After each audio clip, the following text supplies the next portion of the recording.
Hello, my name is Douglas Bloch. I'm an author and depression survivor.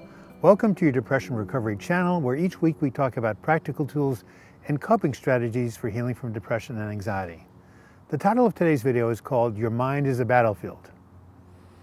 Now, some of you who have been following my videos may know that my last two depressive episodes were set off by adverse reactions to the antidepressants Effexor and Lexapro.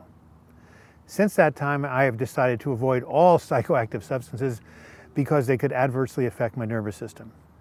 This includes marijuana, which is now legal in the state of Oregon, where I reside. When I was in my 20s, I smoked pot a bit, as many of us did who grew up in the 60s, and I found it quite benign and even pleasant. But in this day and age, I decided to avoid it because I didn't want to take any chances with my sensitive brain chemistry. However, one particular day, I had the experience of accidentally eating 2 marijuana brownies. You see, I was at a friend's house and I thought they were just regular brownies, but in fact he was using them from chronic pain. And when I told him what I had done, he said, "Oh my God, the normal dose is 1/8 of a brownie. You ate 2, that's 16 times as much as you should be eating." And as soon as he said that, I started to feel the marijuana taking over my consciousness, and the effects grew stronger and stronger. As the effects of the drug grew stronger and stronger, I found myself becoming increasingly anxious. First, I was upset because my consciousness was being taken over against my will. And secondly, I was afraid that this substance, like the Effexor, like the Lexapro, would trigger me into another nervous breakdown, and I would be in a state of anxiety for months and months and months. For the next 6 hours, my mind was like a battlefield. I was bouncing back and forth between two voices, one that said, "You're going to be okay, this is temporary, you're going to come down, just relax," and the other one that said, "No, no, no, this is permanent, you're going to be condemned to this state forever, you're going to end up back in the hospital, you're going to get ECT, your life is ruined." Fortunately, I had the presence of mind to call a pharmacist who told me that this drug would wear off in about 6 to 8 hours.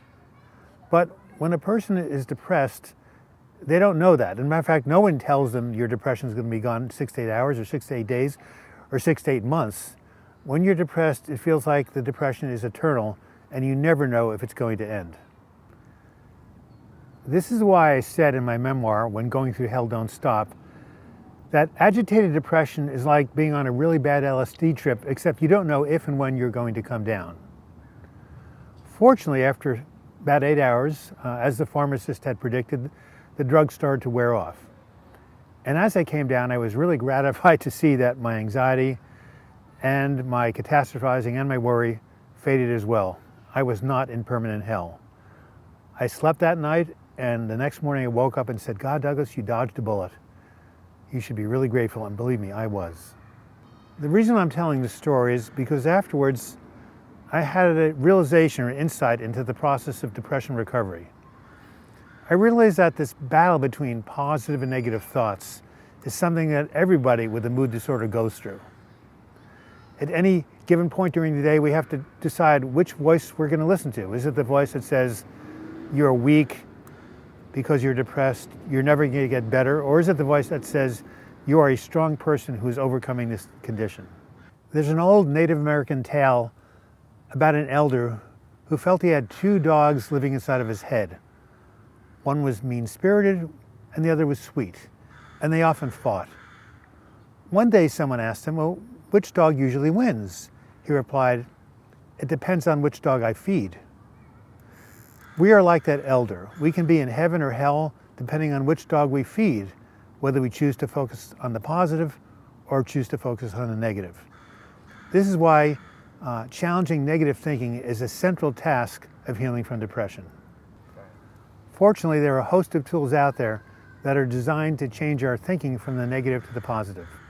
These include CBT, cognitive behavioral therapy, DBT, dialectical behavioral therapy, ACT, acceptance and commitment therapy, and mindfulness meditation, which I talk about in my video, The Mindful Way Through Depression. The key is to find someone who can teach these tools, learn from them, and continue to practice them. If you do this, you will be taking a major step in healing from depression.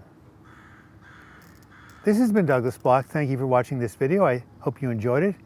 If you did so, please give it a like, and you can also leave your comments for me in the comments section, or douglasbloch@gmail.com is my email address.